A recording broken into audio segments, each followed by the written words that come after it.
देखिए, एक देश के लिए बड़ी खबर है और बड़ी खबर ये है कि सुप्रीम कोर्ट ने रोक लगा दी है।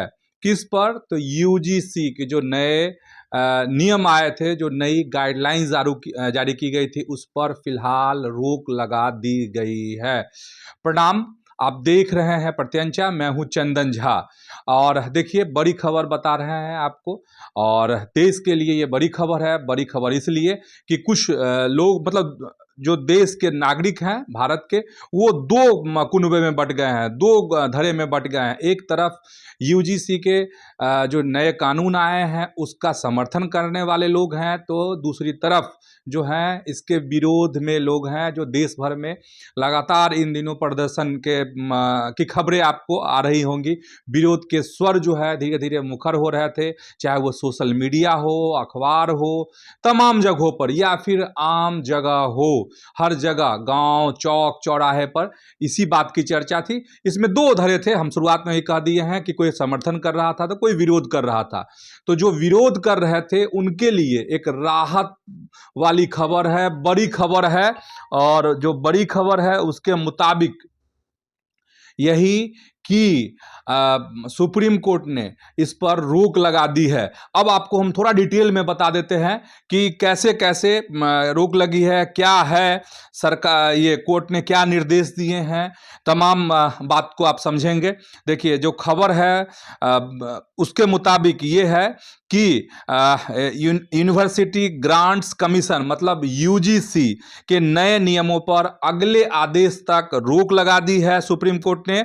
और सीजेआई सूर्यकांत और जस्टिस जॉय माल्या की बेंच ने कहा है कि इसके प्रावधान जो हैं स्पष्ट नहीं है, क्लियर नहीं है और इनका दुरुपयोग हो सकता है।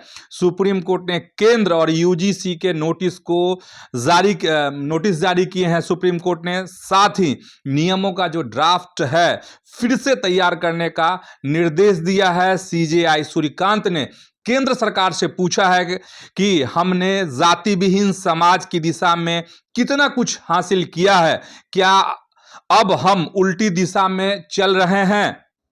कोर्ट ने कहा कि पीड़ितों को न्याय से वंचित नहीं छोड़ा जा सकता। हमें जनरल कैटेगरी, यानी कि जो सवर्ण है, हमें जनरल कैटेगरी की शिकायतों से कोई मतलब नहीं है। हमारी चिंता यह है कि आरक्षित समुदायों के लिए निवारण प्रणाली लागू रहनी चाहिए। मामले की अगली सुनवाई जो है अब 19 मार्च को होगी। यूजीसी के नए नियमों के खिलाफ जो है मृत्युंजय तिवारी, एडवोकेट विनीत जिंदल और राहुल दीवान ने याचिकाएं दायर की हैं, यानी 3 याचिकाएं हो गई इस संबंध में। इन पर आरोप लगाया गया था कि जो याचिका दायर की गई है उसमें जो आरोप लगाया गया था उसके मुताबिक यूजीसी ने जाति आधारित भेदभाव की गैर समावेशी परिभाषा अपनाई है और कुछ समुदाय को संस्थागत संरक्षण से बाहर रखा है। ये हो गया।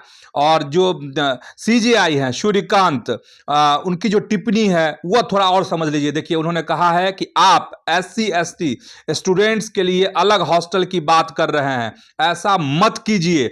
आरक्षित समुदायों में भी ऐसे लोग हैं जो अब समृद्ध हो गए हैं, उनके पास दूसरों की तुलना में बेहतर सुविधाएं हैं। यह टिप्पणी है सुप्रीम कोर्ट के चीफ जस्टिस ऑफ इंडिया की, यह टिप्पणी है सूर्यकांत की। और ये और भी आपको बताते हैं। सबसे बड़ा सवाल यह है कि जो विरोध का जो सिलसिला था वो लगातार लंबा होता जा रहा था।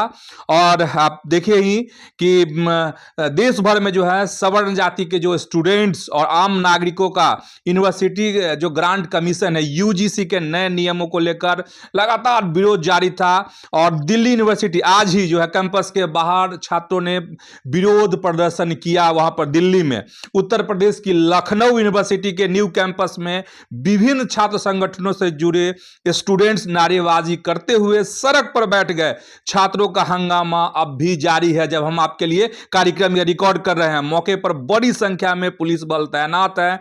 कानपुर में भरत शुक्ला नाम के एक शख्स ने यूजीसी के विरोध में सिर मुंडवाकर जो है अपना अनोखा विरोध जताया इस पर। वहीं इधर तमिलनाडु के मुख्यमंत्री हैं एमके स्टालिन ने यूजीसी के नए नियमों का समर्थन किया और कहा कि सराहना की। और स्टालिन ने सोशल मीडिया एक्स पर लिखा कि यूजीसी नियम 2026 भले ही देर से उठाया गया कदम है, लेकिन भेदभाव और उदासीनता में डूबी हायर एजुकेशन सिस्टम में सुधार की दिशा में अच्छा फैसला है।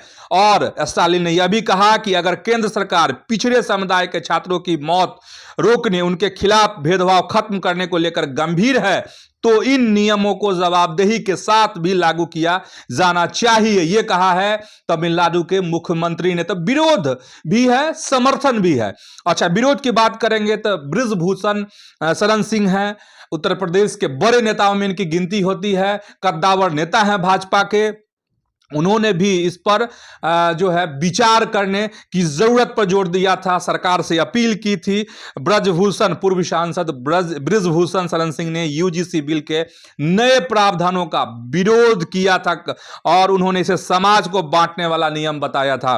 उन्होंने कहा कि एक समुदाय को शोषित और दूसरे को पीड़ित माना जा रहा है, जबकि कमेटी में शोषित समुदाय का कोई प्रतिनिधि नहीं है। तो हम दोनों पक्ष की बात आपको बता रहे थे। जो विरोध में लोग हैं, जो बड़े नामचीन हैं देश के, उनके बारे में हम बता रहे थे। जो आम स्टूडेंट्स हैं वो क्या सोच रहे हैं, कैसे इसको लेकर लगातार इस नए नियम के खिलाफ में, यूजीसी के खिलाफ में कैसे स्टूडेंट और जो सवर्ण वर्ग के लोग हैं वो कैसे नाराज थे। और कहा जा रहा है कि सत्ता जो है हिल रही थी, केंद्र की जो सत्ता है, नरेंद्र मोदी की जो सत्ता है वो हिल रही थी। इन सब चीजों के बीच बड़ी खबर आ गई और बड़ी खबर यही है कि सुप्रीम कोर्ट ने इस पर यूजीसी के जो नए नियम है उस पर फिलहाल रोक लगा दी है।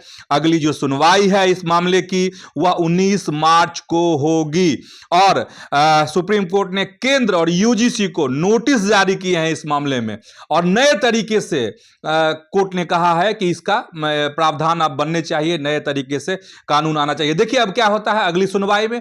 तो फिलहाल अभी के इस वीडियो में इतना ही। ऐसे ही आप अपनी प्रत्यंचा के साथ जुड़े रहिए। यूट्यूब पर इसको सब्सक्राइब कीजिए, फेसबुक पर प्रत्यंचा का जो पेज है उसको फॉलो कीजिए, लाइक कीजिए और वीडियो को शेयर कीजिए। धन्यवाद, प्रणाम।